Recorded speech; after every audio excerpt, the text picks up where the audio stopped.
Hey, what's up, you guys? Marty Schwartz here from GuitarJams.com, and that funky guitar you were just hearing was my buddy Tim Pierce. Funky man I am. Yeah. It's nice when these old trends come back around, right? Really nice. I love it. Love it. It's legal to play funk guitar again. It's good. Thank you. And I've always loved the funky stuff. Yeah. So, what I thought would be cool is if you broke down some of that Nile Rodgers kind of style. Absolutely. You were nailing it in that intro. Thank I you. had to sneak in here and try and get some FaceTime, because you were taking away my my spotlight. Okay, you can have some back. I'll give some back to you. Okay, well thank you. And then I'm going to give some back to you and tell you guys out there that Tim's got a YouTube channel with a bunch of great content. I'm personally a subscriber, and I get some wisdom and ideas out of that. So go down, check out his YouTube channel, and in the meantime, Tim is going to give you a funky Nile Rodgers style rhythm lesson right now. Yeah! Okay, first of all, you saw this as a G6, and I thankfully corrected you quickly and said that it was an E minor. And so if you play the low E, this becomes an E minor chord. It's a fragment. It's, flat 3, 5, 1, and flat 3 for those who like numbers. It's an E minor chord. It's a 4-note chord, and then I'm going up to this A chord that we've all seen, which is the top 4 notes of the A bar chord. And Nile Rodgers would probably do a 3-note thing. The real sound is more 3-note. But the 4-note sounds good too. It adds a little bit of thickness to it. And thankfully this sound is brand new again, but its origins are a bit back. And so what I do is with my right hand, I do a constant up and down. And then I choose to squeeze certain notes. I love that. So what I'm doing is I'm going down, up, scratch, up. I think that's what I'm doing. Yeah. Down, up, scratch, scratch. And every time I scratch, I'm muting the strings with the flesh from these fingers right here. So down, up, scratch, scratch. And if I do that really fast, slow it down,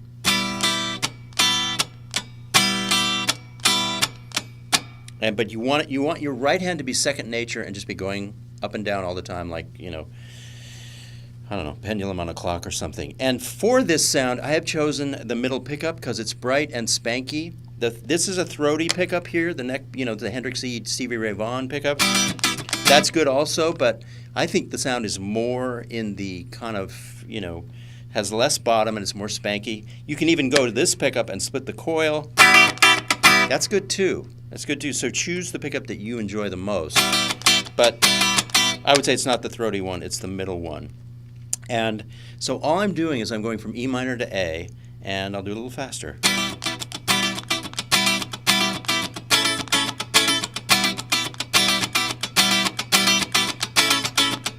Now, just to be interesting and try and add more energy and keep everybody motivated, I go up here, and I chose an E minor 7th this time. I actually meant to do an E minor, but since I landed on the E minor 7th, I thought I'd be a good performer and just pretend that I meant it. So this is an E minor 7 chord here. It's the same as a G, but when you play the low E note, E minor 7. And this is easy to take up to A because it's exactly the same shape.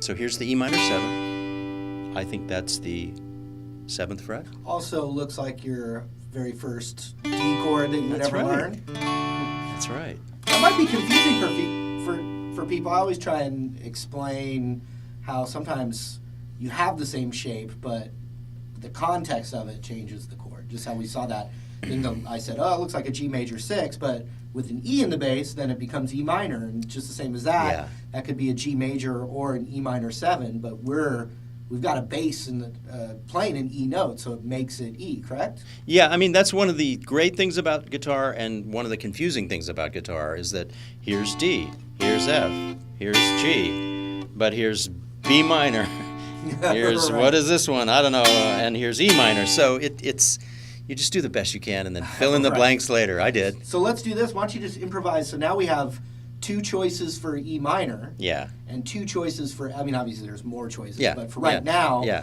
Mix and match those 4 different things.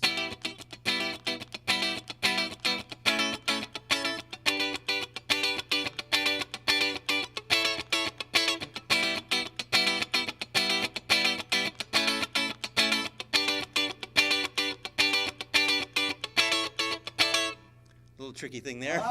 Wait, show us It's the that. suspension. What was So that? I could. I just.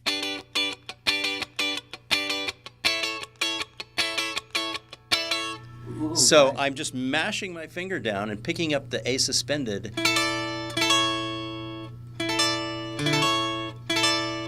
So you take your third finger and just bridge it across these two strings. You have the shape right here. It's not that hard to just mash the third finger down and pick up a suspension. And then you work that into the actual phrase. It's a quick move, might take some time. Same thing, I can do it down here.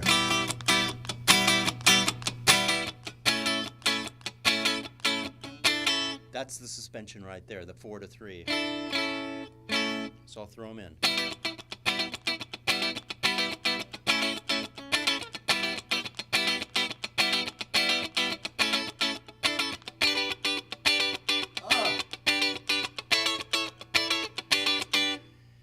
But do that after you've learned the simple way. Another E minor up here, that's really good to use, which is you can take your third finger or your first finger, usually not the second. Are you a thumber at all with the bass notes? I am, but I don't have guitar player fingers, so Me I'm not, neither. I don't have the Hendrix thumb that goes like all the way down there, so I have to, I don't do it as much as Me other too. players, but Me when too. I'm down here, sure, yeah. There's another E minor up here that's basically the octave of the open.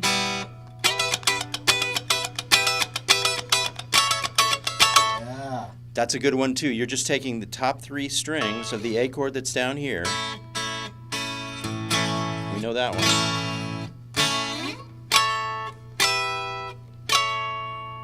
And you do the A chord there.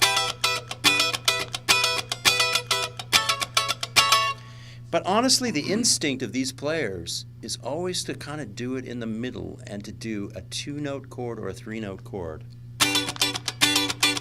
And I honestly didn't know this until this moment. I think pretty much his whole thing is a 3-note chord usually. Okay. He chooses, his ear, his temperament has him choose 3-note chords. Yeah. It's a good concept because I know from teaching so many beginners and even intermediate, they want to strum all 6 strings all Yes. the time, right? Yeah. So it's a good thing to overemphasize, I think, to the players out there that want to branch out, especially in an ensemble. That's it. This means you're playing with other people, basically. Right. If you're going... if you're at a coffee shop and you're alone, maybe that's your choice. But if you're playing with people, you let the bass player and drummer have their space, and you play up here. Don't get in their way. They'll like know you better. about that, Yeah, they will like you better. Awesome, man. Well, thanks for breaking that down. My pleasure. Hey, man, that was pretty cool. That was very informative. Anyway, thanks for hanging out. Yeah, just try It almost so much time went by during that lesson. It feels like time really went by quick. The lesson of the future. Yeah. Anyway, I want to thank Tim Pierce for hanging out with us. And then also, there's even more Tim Pierce stuff in his YouTube channel, a link down there. Give him some love. Go down, check it out. Thanks for hanging out. Thanks for being here. Thanks for having me. Cool. We'll see you guys again soon.